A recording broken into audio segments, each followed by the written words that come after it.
November 24th, 1971, the day before Thanksgiving. Families were preparing feasts, friends were traveling home, and the world was settling into a calm, festive hum.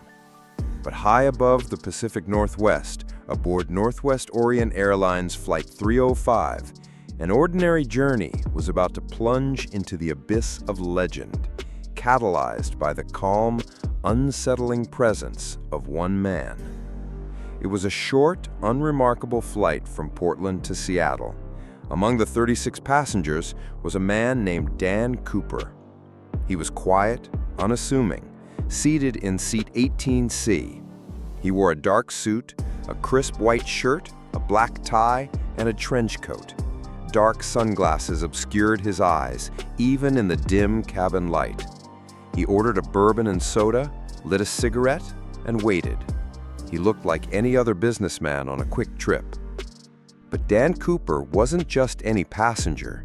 He was about to write himself into the annals of crime history, not as a capture, but as a ghost. Mid-flight, as the plane cruised at 10,000 feet, Cooper summoned flight attendant Florence Schaffner. He handed her a folded note. Florence, assuming it was a lonely businessman hitting on her, tucked it unread into her purse. Cooper leaned in, his voice calm, steady, devoid of any panic. "Miss, you'd better look at that note. I have a bomb." The words hit Florence like a physical blow.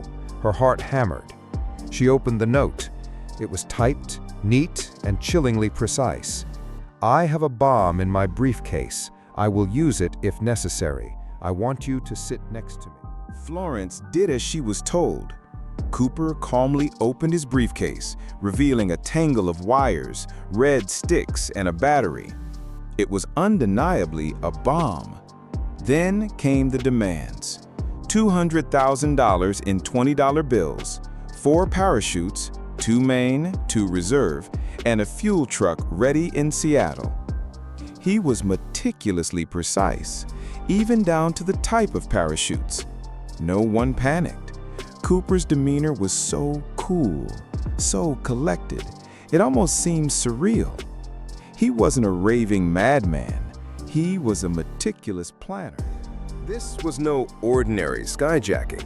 This was an audacious, unprecedented act of aerial piracy that would send shockwaves across the globe and launch one of the most exhaustive yet ultimately fruitless manhunts in FBI history. Because D.B. Cooper, as the media would mistakenly dub him, wasn't interested in a new destination. He was interested in a daring escape. He was interested in vanishing. He didn't want to fly to another country. He wanted to jump from 10,000 feet into the churning black void of a November night over the rugged, unforgiving wilderness of the Pacific Northwest, with a bag full of cash and a plan so audacious it bordered on suicidal. And he did it. He jumped. And then he simply disappeared. No trace, no body, no definitive clue.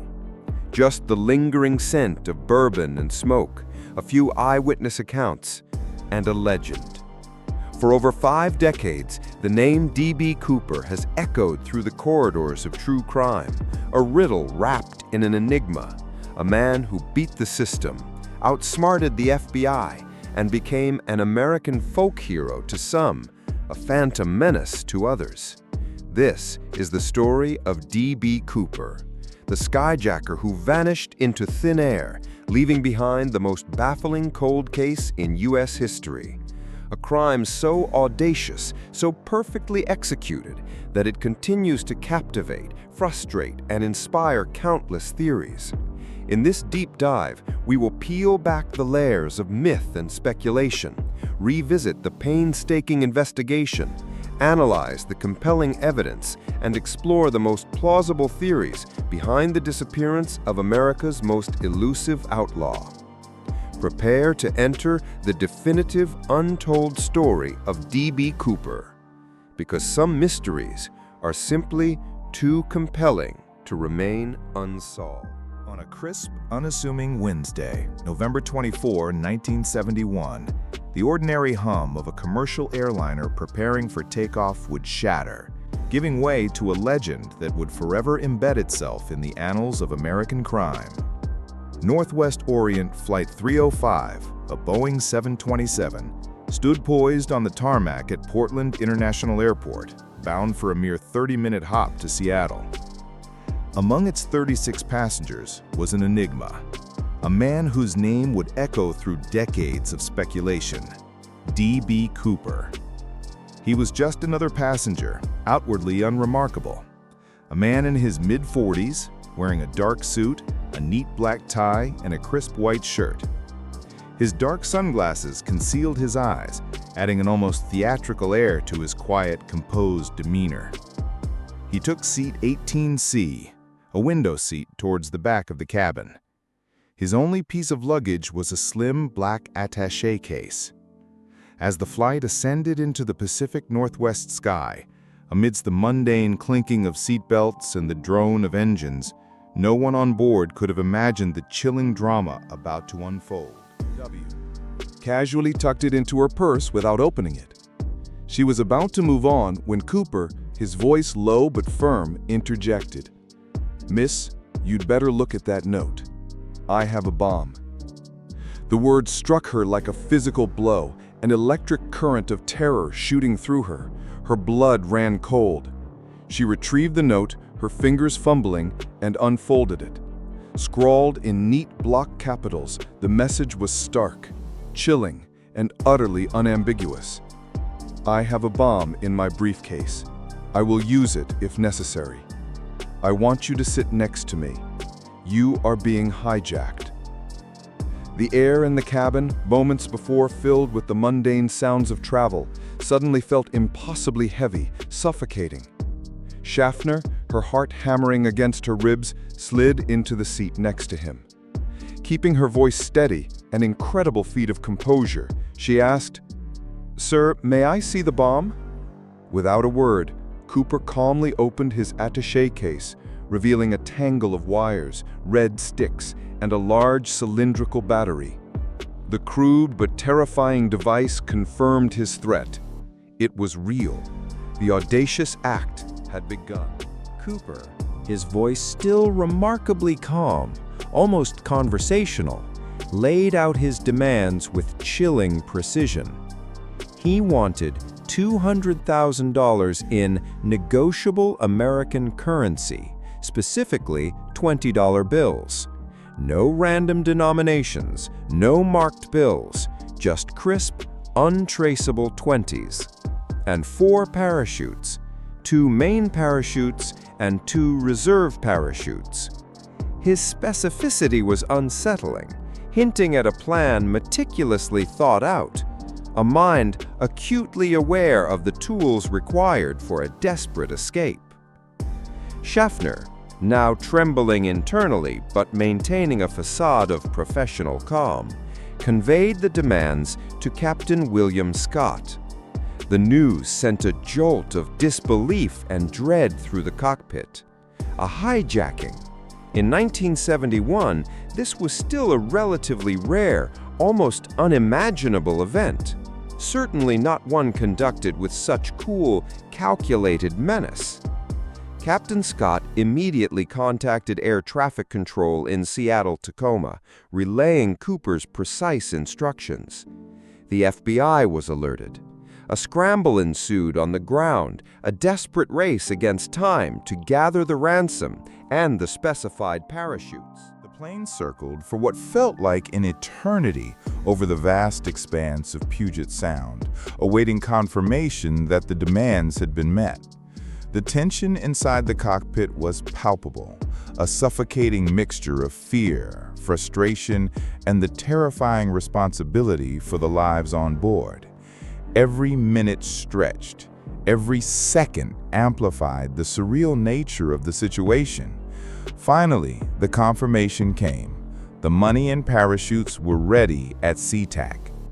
As Flight 305 descended towards Seattle-Tacoma International Airport, the crew peered out to see a surreal landscape of flashing lights, Police cars, FBI vehicles, a swarm of activity. The runway was illuminated like a theater stage. The plane touched down, its tires kissing the tarmac with a soft hiss, a sound that ordinarily signaled safe arrival, but now merely marked the end of the first terrifying act. Per Cooper's instructions, the plane taxied to a remote, brightly lit section of the apron. With his demands met, Cooper then announced the release of all passengers and 2 flight attendants, Florence Schaffner and Alice Hancock. The cabin filled with a collective, bewildered sigh of relief as people slowly, cautiously disembarked, their faces a mixture of confusion and profound gratitude. They walked away from the nightmare, unaware that the true mystery was only just beginning. Only Captain Scott, First Officer William Radachak, Flight Engineer H.E. Anderson, and Flight Attendant Tina Mucklow remained on board with Cooper. Now, with the ransom secured and the majority of witnesses gone, Cooper issued his next, equally audacious set of instructions. He demanded the plane be refueled, a process that took over an hour, adding another layer of agonizing suspense for the remaining crew. Once fueled, he ordered the plane to take off again, this time with an impossible destination, Mexico City. His stipulations were precise and chilling. Fly at the lowest possible altitude, below 10,000 feet. With the landing gear deployed, the wing flaps set at 15 degrees, and the cabin unpressurized. He wanted the rear air stairs to remain down.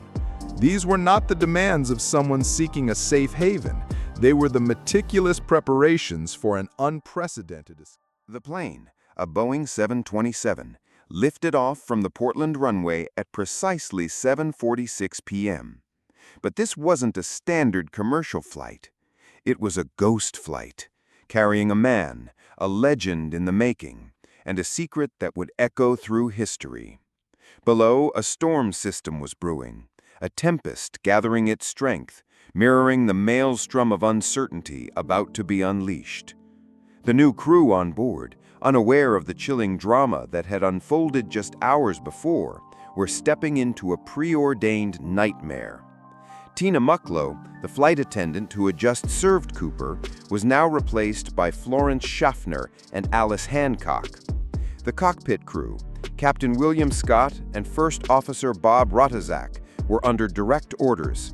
Maintain an altitude of 10,000 feet and a speed no greater than 150 knots, with the landing gear down and the flaps set at 15 degrees. These were not conditions for a smooth, swift journey.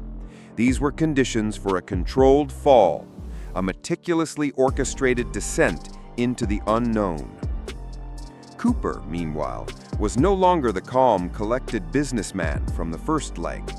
His composure was now tinged with a predatory focus.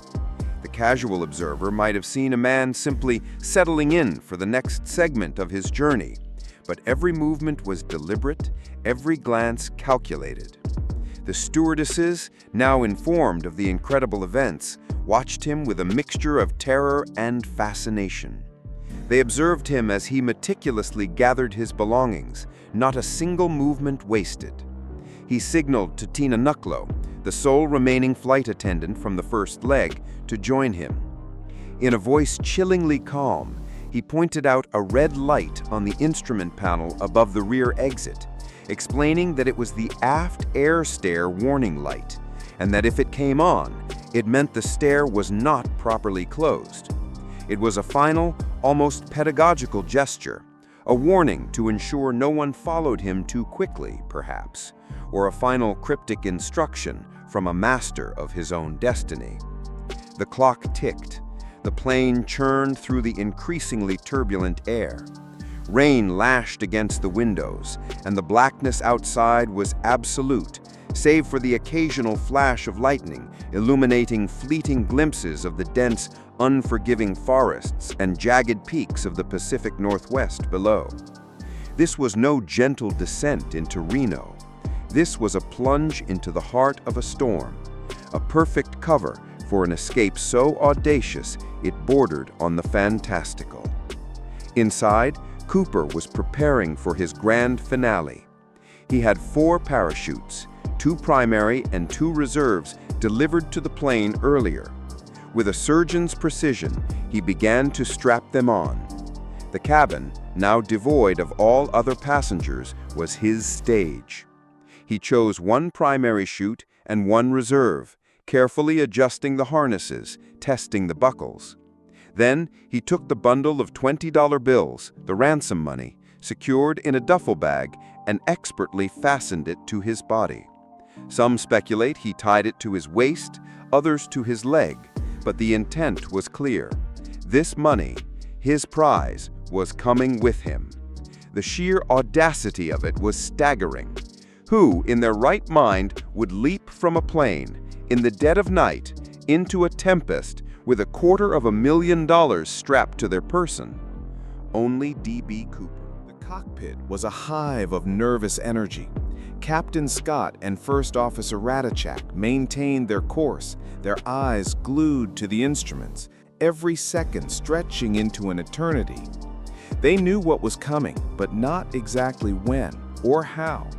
The tension was palpable, a thick, suffocating blanket within the small confines of the cockpit.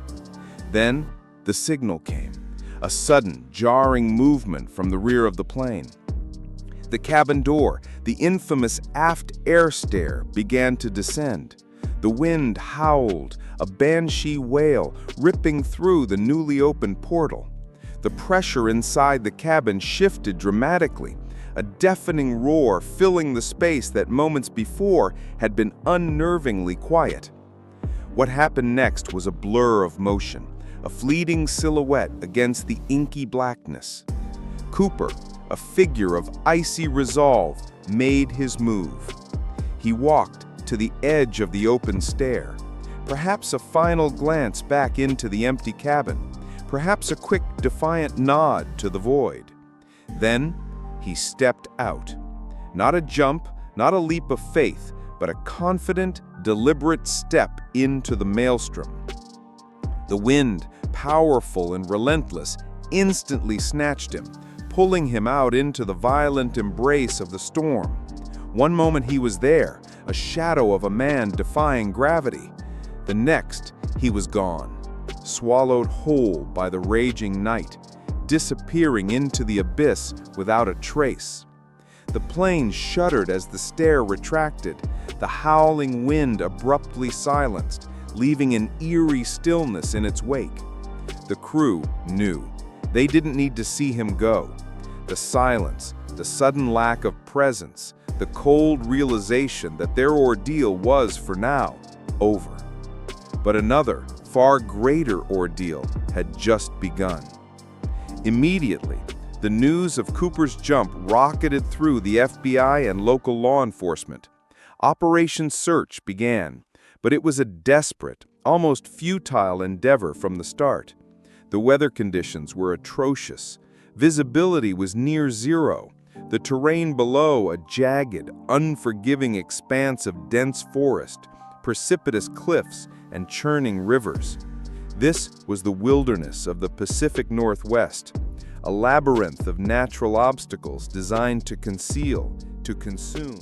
In the hours and days that followed, a massive search operation was launched. Hundreds of FBI agents, local deputies, military personnel, and volunteers descended upon the suspected drop zone.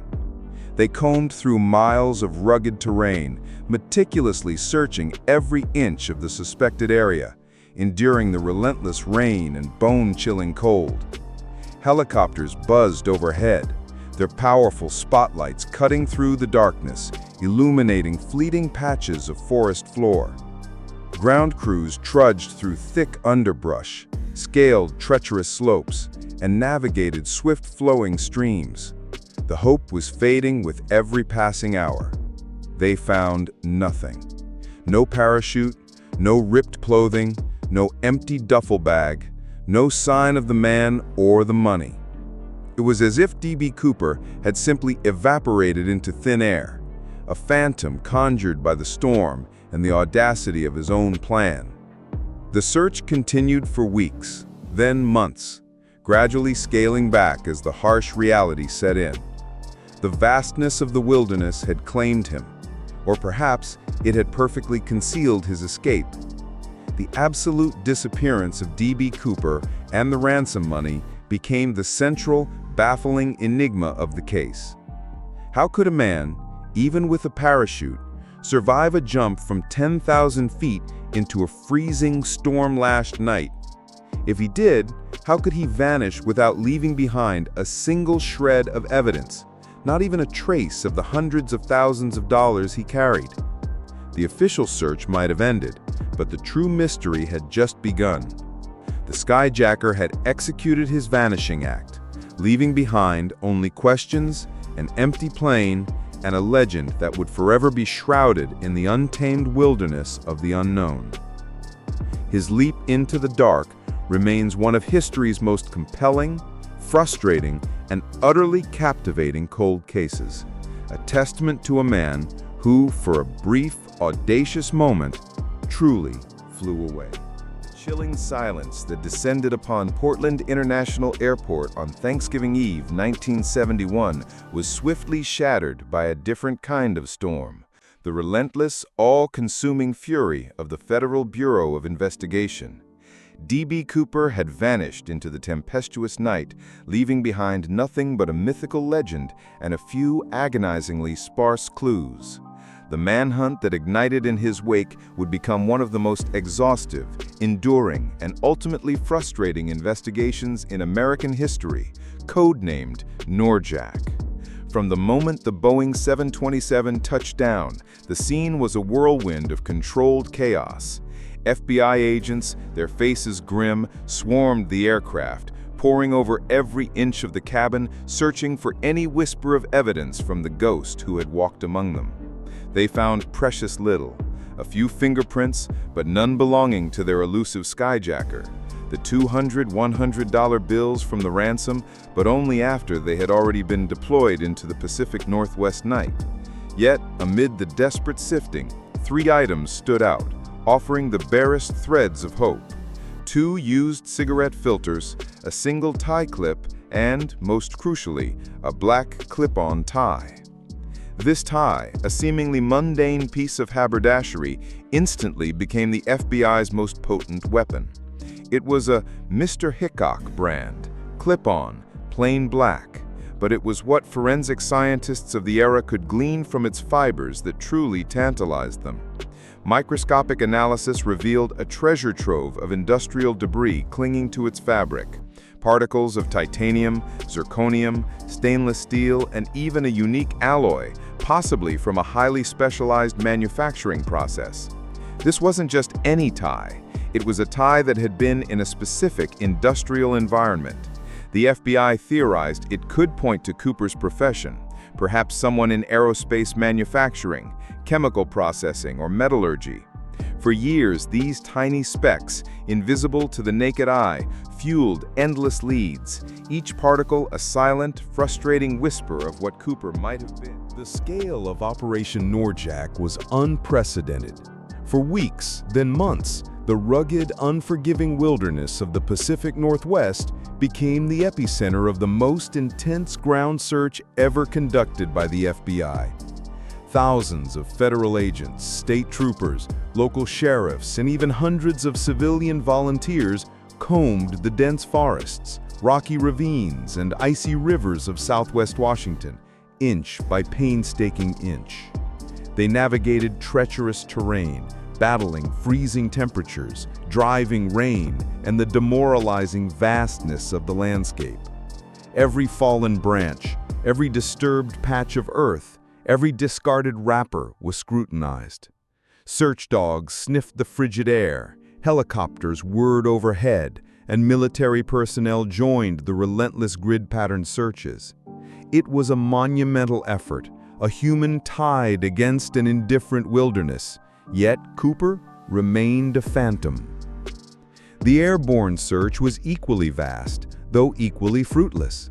Military aircraft, light planes, and helicopters crisscrossed the estimated drop zone, eyes strained against the dark canopy of trees below, searching for the telltale shimmer of orange parachute silk or the distinctive green of the money bag.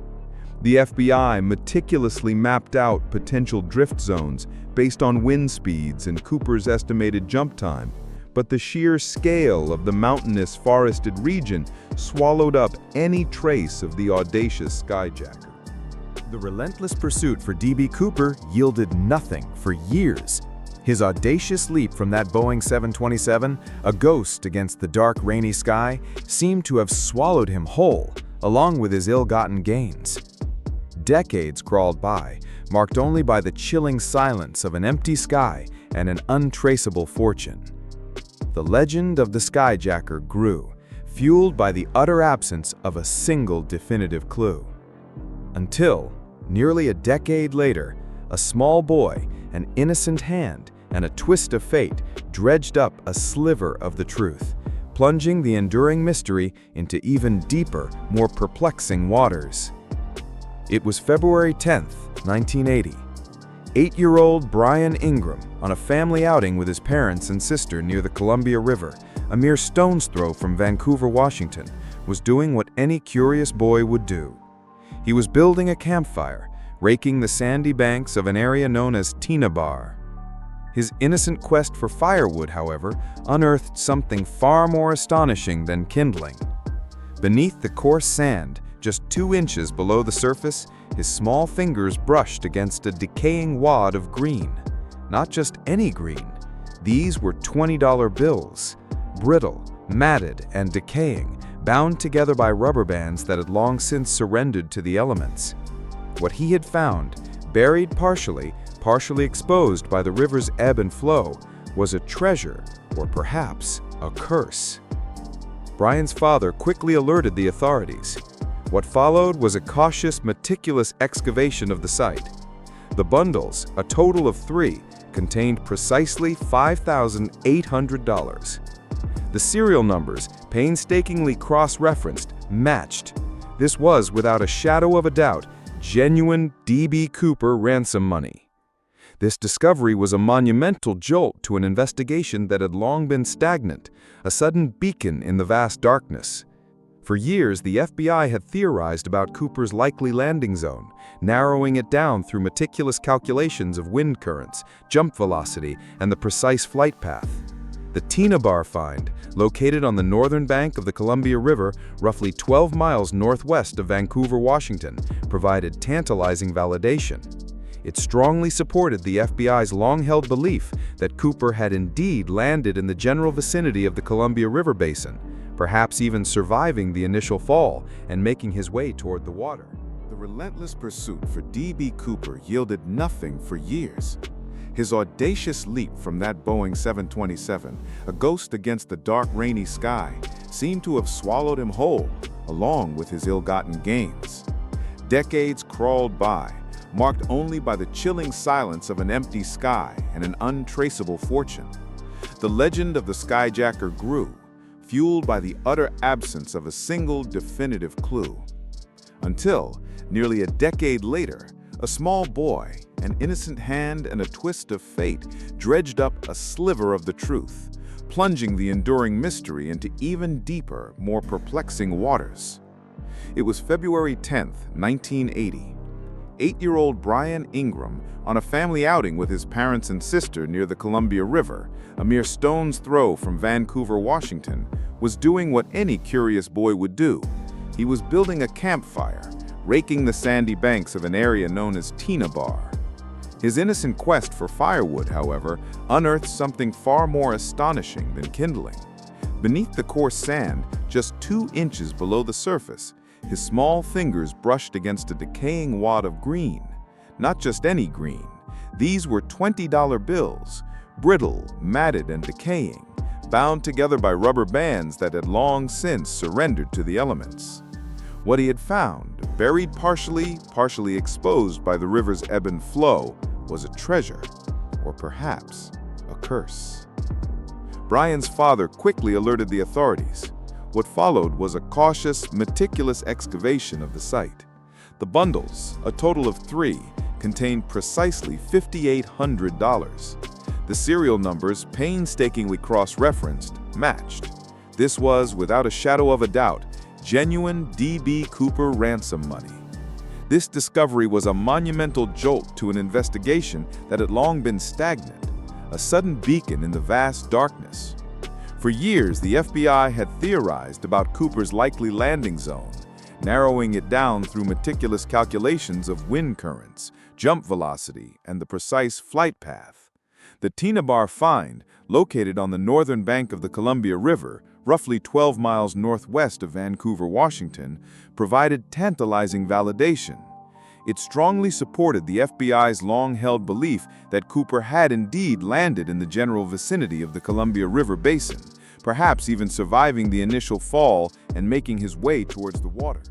And so, after 5 decades, the legend of D.B. Cooper endures.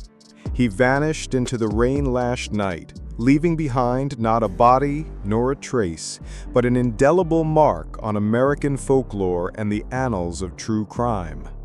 This wasn't just a heist, it was a defiant act of audacious theater, performed high above the Pacific Northwest, that cemented its perpetrator as an almost mythical figure. An anti-hero who, for a fleeting moment, outsmarted an entire system and slipped through its fingers like smoke. Why does this story, decades removed from its chaotic climax, continue to grip our collective imagination with such ferocity? It's not merely the thrill of the unsolved, though that plays a significant part.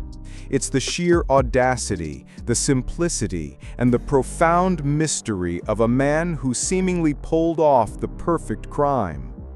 Cooper became a symbol, a ghost in the machine, a whisper of rebellion against the mundane, a testament to the idea that sometimes the impossible can happen.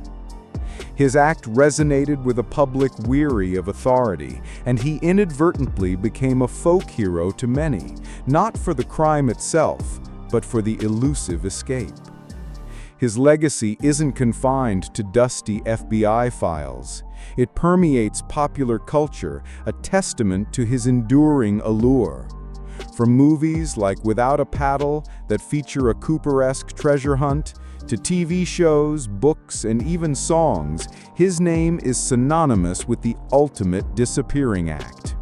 He inspired not just fascination, but imitation.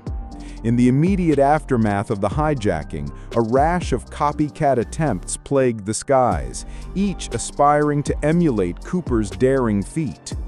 But none possessed his calculated precision, his chilling composure, or his uncanny ability to vanish. Indeed, Cooper's very success inadvertently sealed the fate of skyjacking as a viable criminal enterprise, prompting a swift and massive overhaul of airport security measures that effectively ended the golden age of airborne piracy. Yet, despite their unparalleled resources and relentless dedication, they never definitively identified Cooper, nor did they recover the vast majority of the ransom money. The lessons learned from Cooper are multifaceted. On one hand, it showcased the absolute vulnerability of air travel at the time, leading to the security protocols we now take for granted. On the other, it underscored the raw, untamed power of the wilderness. The vast, unforgiving expanse of the Pacific Northwest became Cooper's ultimate accomplice, swallowing him whole. It also laid bare the limits of even the most advanced law enforcement, proving that sometimes, even with every tool at their disposal, some mysteries refuse to yield. Perhaps the most profound takeaway is the enduring power of the unknown. D.B. Cooper is more than a name. He is a question mark etched into the American psyche. Was he an ex-military paratrooper, a disgruntled airline employee, or simply an ordinary man driven to an extraordinary act? Did he survive the jump, only to melt back into anonymity, perhaps even living out his days in quiet luxury? Or did the treacherous elements claim him the moment he leapt from that plane, his body and the remaining cash swallowed by the vast, indifferent forest? The truth remains elusive, suspended somewhere between cold hard facts and the shimmering veil of myth. And perhaps that is precisely why the story of D.B. Cooper, the man who dared to defy gravity and vanish into thin air, continues to captivate, continues to intrigue, and continues to haunt us, a permanent enigma in the grand tapestry of American crime. He is the ghost of the skies, forever flying, forever free, forever just out of reach.